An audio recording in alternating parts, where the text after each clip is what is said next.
Hello friends, എല്ലാവർക്കും ഇന്നത്തെ വീഡിയോയിലേക്ക് സ്വാഗതം. ഇന്നത്തെ വീഡിയോ നമ്മൾ ചേരമാൻ പെരുമാളിൻ്റെ മക്ബറയിലോട്ടുള്ള ഒരു യാത്രയാണ്. അതിൻ്റെ വിശേഷങ്ങളുമാണ്. സലാലയിൽ സ്ഥിതി ചെയ്യുന്ന ചേരമാൻ പെരുമാൾ എന്ന മക്ബറയുടെ വിശേഷങ്ങളുമായിട്ടാണ് ഇന്നത്തെ വീഡിയോ. അപ്പോൾ അതിലേക്ക് പോകുന്ന വഴികളാണ് നിങ്ങൾ കണ്ടുകൊണ്ടിരിക്കുന്നത്. നമ്മുടെ കേരളത്തിലെ അതേ പ്രകൃതിയാണ്, പ്രകൃതിയോട് സാമ്യമുള്ള സ്ഥലമാണിത്. അത് ചേരമാൻ പെരുമാളിന്റെ ഒരു പ്രത്യേകതയും കൂടിയാണിത് എന്നറിയപ്പെടുന്നു. അങ്ങനെ നമ്മൾ അവിടേക്ക് പോയിക്കൊണ്ടിരിക്കുകയാണ്. ഈ ചേരമാൻ പെരുമാൾ എന്നത് ഒരു വ്യക്തിയുടെ പേരല്ല, മറിച്ച് അന്നത്തെ ഒരു ചേര സാമ്രാജ്യത്തിന്റെ രാജാക്കന്മാരെ പൊതുവായി വിളിച്ചിരുന്ന ഒരു പേരാണ്. പിന്നെ നമ്മളിപ്പോ ഈ ഫോട്ടോയിൽ കാണുന്നത് അദ്ദേഹത്തിന്റെ മക്ബറയാണ്. അവിടെ എഴുതി വെച്ചിരിക്കുന്ന പേരാണ് ആ കാണുന്നത്. ഇതാണ് ഫോട്ടോ. ചുറ്റും ഒരു തോട്ടത്തിന്റെ ഉള്ളിലാണ് ഈ മക്ബറ സ്ഥിതി ചെയ്യുന്നത്. സലാലയിലെ ഒരു തോട്ടത്തിന്റെ ഉള്ളിലാണ്. ചുറ്റും തോട്ടമാണ്. പഴങ്ങളും തെങ്ങുകളും പപ്പാഴയും വെറ്റിലയും കോളിഫ്ലവറും കേബേജും ഒക്കെ കൃഷി ചെയ്യുന്ന ഒരു തോട്ടത്തിന്റെ നടുക്കാണ് ഈ മക്ബറ സ്ഥിതി ചെയ്യുന്നത്.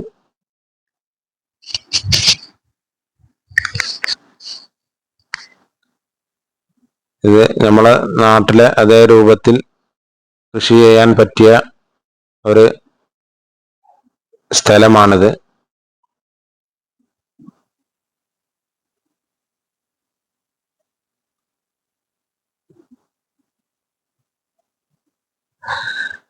അന്നത്തെ കാലത്ത് അവസാനം ഭരിച്ചിരുന്ന ചേരമാൻ പെരുമാളിന്റെ കുടുംബത്തിൽ അവസാനത്തെ ആളാണ് ഈ ചേരമാൻ പെരുമാൾ എന്നറിയപ്പെടുന്ന, അന്നത്തെ പേരിൽ അറിയപ്പെടുന്ന രാമവർമ്മ കുലശേഖരൻ എന്നാണ് അദ്ദേഹത്തിന്റെ അന്നത്തെ പേര്. അദ്ദേഹം ഇസ്ലാം മതം സ്വീകരിച്ചതിന് ശേഷം അദ്ദേഹത്തിന് താജുദ്ദീൻ എന്നാണ് പേര് സ്വീകരിച്ചത്. അങ്ങനെ ഇദ്ദേഹം ഇസ്ലാം മതം സ്വീകരിക്കാനുണ്ടായ കാരണം,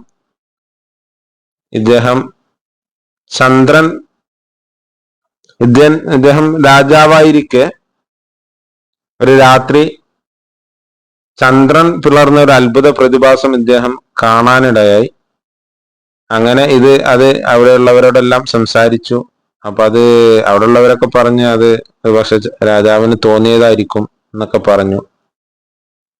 അങ്ങനെ അന്നത്തെ കാലത്ത് അറബികൾ കേരളത്തിലേക്ക് കച്ചവടവുമായിട്ടൊക്കെ വ്യാപാരവുമായിട്ടൊക്കെ വരുന്ന സമയത്ത് ഇദ്ദേഹം ഈ അറബികളുമായി സംസാരിക്കുന്നതിനിടക്ക് അറബികള് ഇദ്ദേഹത്തോട് പറഞ്ഞു, ചേരമാൻ പെരുമാളിനോട് പറഞ്ഞു, മക്കയിലെ പ്രവാചകൻ എന്ന ഒരാളുണ്ട്, മുഹമ്മദ് എന്ന ഒരാളുണ്ട്, അദ്ദേഹത്തിന്റെ അത്ഭുതത്തെ കുറിച്ച് ഒക്കെ വിവരിച്ചു.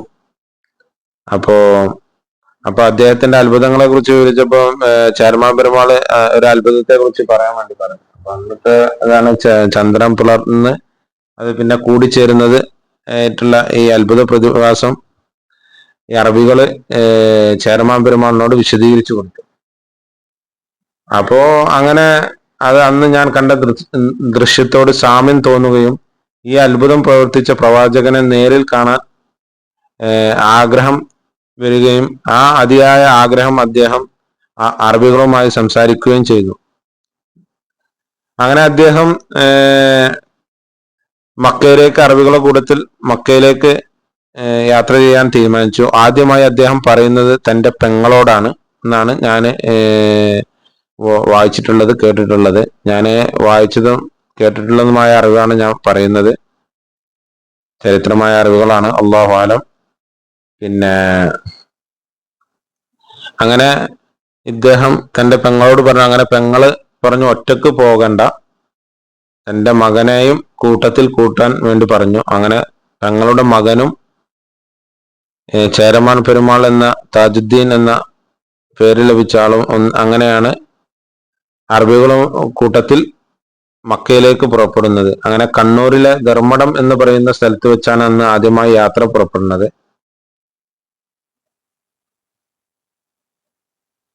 അങ്ങനെ അദ്ദേഹം മക്കയിലെത്തി. അങ്ങനെ യാത്ര പുറപ്പെടുന്നതിന് മുമ്പ് തന്റെ രാജഭരണമെല്ലാം കുടുംബാംഗങ്ങളെയും മറ്റ് മരുമക്കളെയൊക്കെ ഏൽപ്പിച്ചിട്ടാണ് അദ്ദേഹം പുറപ്പെട്ടത്. അന്നൊക്കെ മക്കയിലോട്ട് പോകുക പറഞ്ഞാല് യമൻ വഴി അല്ലെങ്കിൽ ഒമാൻ വഴി ഇങ്ങനെ കപ്പൽ വഴിയാണ് യാത്ര.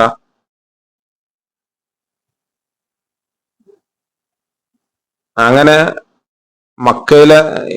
അങ്ങനെ അറബികളെ കൂട്ടത്തിൽ അദ്ദേഹം മക്കയിലെത്തി. പ്രവാചകൻ മുഹമ്മദ് സല്ലല്ലാഹു അലൈഹി വസല്ലമയെ സന്ദർശിച്ചു. കാര്യങ്ങളെല്ലാം സംസാരിച്ചു. പ്രവാചകന്റെ സന്നിധിയിൽ വെച്ച് ഇസ്ലാം മതം സ്വീകരിച്ച് താജുദ്ദീൻ അഥവാ വിശ്വാസത്തിന്റെ കിരീടം എന്ന പേര് സ്വീകരിച്ചു.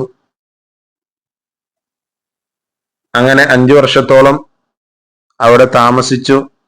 പ്രവാചകന്റെ ഒരു അനുചരനായി, ഒരു സഹാബിയായി നടന്നു. അങ്ങനെ ആദ്യമായി ഒരു സഹാബിയായി കണക്കാക്കപ്പെടുന്ന ഒരേ ഒരു ഇന്ത്യക്കാരൻ ഭരണാധികാരി കൂടിയായി അദ്ദേഹം. അങ്ങനെ ഇദ്ദേഹം മക്കയിൽ വെച്ച് ഹജ്ജ് കർമ്മം നിർവഹിക്കുകയും ചെയ്തിട്ടുണ്ടെന്നാണ് അറിയാൻ കഴിയുന്നത്. അങ്ങനെ ഇസ്ലാം മതമൊക്കെ സ്വീകരിച്ച് തന്റെ നാടായ കേരളത്തിൽ ഇസ്ലാം മതം പ്രബോധനം നടത്താനുള്ള ആഗ്രഹം അദ്ദേഹം സല്ലല്ലാഹു അലൈഹി വസല്ലമയെ അറിയിച്ചു. അങ്ങനെ പ്രവാചകന്റെ നിർദ്ദേശപ്രകാരം മാലിക് ബിൻ ദീനാർ എന്ന പ്രമുഖ നേതൃത്വത്തിലുള്ള ഒരു സംഘം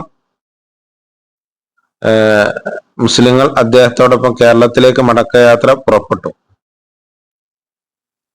അങ്ങനെ യാത്ര പുറപ്പെട്ടുകൊണ്ടിരിക്കുമ്പോൾ ഒമാൻ തീരത്ത് കപ്പൽ അടുപ്പിക്കുകയും അവിടെ വെച്ച് ചേരമാൻ പെരുമാളിന് രോഗം മൂർച്ഛിക്കുകയും മരണം സംഭവിക്കുകയും ചെയ്തു.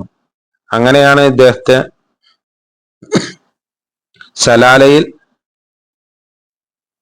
അടക്കപ്പെടുന്നത്.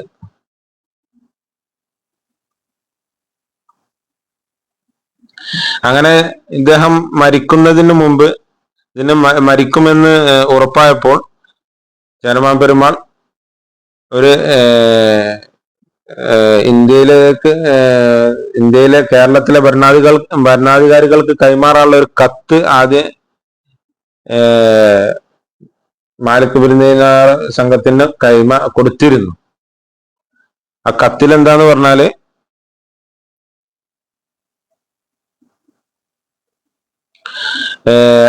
അവിടെ ഇസ്ലാം മതം ഇസ്ലാമിനെ കുറിച്ച് വിശദീകരിക്കാനും ഒരു പള്ളി പണിയാനുള്ള സ്ഥലം അനുവദിക്കാനായിരുന്നു ആ കത്തിലെ അഭ്യർത്ഥന, അതായത് ആ കത്തിലെ ഉള്ളടക്കം. അങ്ങനെ മാലിക് ബിൻ ദീനാർ സംഘവും കേരളത്തിലെത്തി. കാര്യങ്ങളെല്ലാം അവിടുത്തെ അന്നത്തെ രാജ കുടുംബവുമായി സംസാരിച്ച് ഒരു പള്ളി പണിയാനുള്ള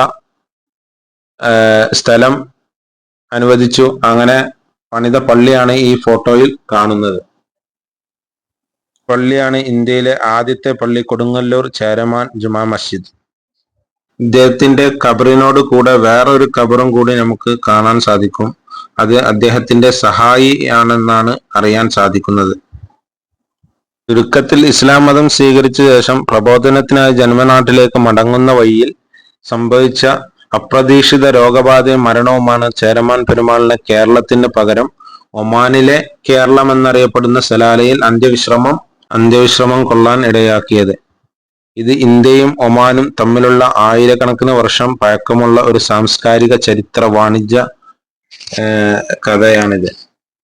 വാണിജ്യ കഥകളുടെ ഒരു പ്രതീകമായി കണക്കാക്കപ്പെടുന്നു. ഞാൻ ഈ വീഡിയോയിലൂടെ പറഞ്ഞത് എനിക്ക് കേട്ട അറിവും ഞാൻ കുറച്ച് വായിച്ച അറിവുകളുമാണ്. ഈ വീഡിയോ കാണുന്നവർ നിങ്ങൾക്ക് ഇതിനെ കുറിച്ച് അറിയുന്ന അറിവുകൾ കമന്റിൽ രേഖപ്പെടുത്തുക. ഇതുപോലത്തെ സലാലയുടെ വിശേഷങ്ങളും മറ്റ് ഇൻഫർമേഷൻ വീഡിയോകളുമായി ഞാൻ ഇനിയും നിങ്ങളുടെ മുമ്പിൽ വരും. അത് നിങ്ങളിലേക്ക് എത്താൻ നിങ്ങൾ എൻ്റെ ചാനൽ സബ്സ്ക്രൈബ് ചെയ്ത് ഷെയർ ചെയ്ത് ബെല്ലൈക്കൺ അമർത്തി ഓൾ എന്ന് പ്രസ് ബട്ടൺ ചെയ്യുക.